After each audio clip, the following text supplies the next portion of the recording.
હવે વાત કરીએ સ્નેહના પવિત્ર બંધનની।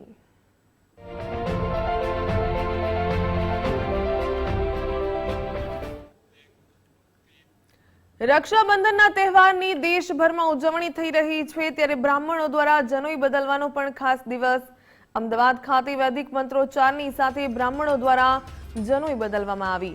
જનોઈમાં 9 તાંતણાનો એક દોરો હોય તેની પૂજા કરવામાં આવે છે। માનવામાં આવે છે કે જનોઈમાં બ્રહ્મા, વિષ્ણુ અને મહેશનો વાસ હોય છે, ત્યારે આજે બ્રહ્મ સમાજ દ્વારા જનોઈ બદલવામાં આવી।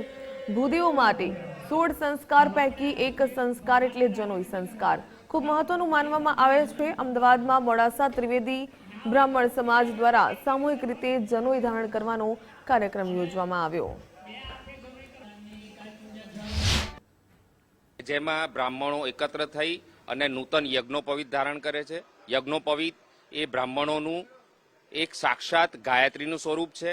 બ્રાહ્મણ ગાયત્રી ઉપાસક છે, મહાદેવનું ઉપાસક છે, અને એમાં જે 24 તંતુઓ એ ગાયત્રીના 24 મંત્રો છે, એમાં નવગ્રહો અને 3 મહાદેવ બ્રહ્મા, વિષ્ણુ અને મહેશ જે ગ્રંથિમાં બિરાજમાન છે, બધા જ તત્વોનું અહીંયા આ સંમિલન થાય છે। અને ડાબા ખભે જે જનોઈ છે એ હૃદય પરથી પસાર થઈ એમની ઓરા સતત શરીરમાં પવિત્ર રૂપે વહે અને બ્રાહ્મણોને પવિત્ર વિચારો પ્રાપ્ત થાય અને સમાની વ આકૃતિ સમાની હૃદયાની વ એ મંત્ર હેઠળ સૌનું કલ્યાણ થાય એ મંત્રોથી, એ વિધિથી અને એ વિચારોથી આ બ્રાહ્મણની વૈદિક પરંપરા આ બળેવના દિવસે અહીંયા ઉજવવામાં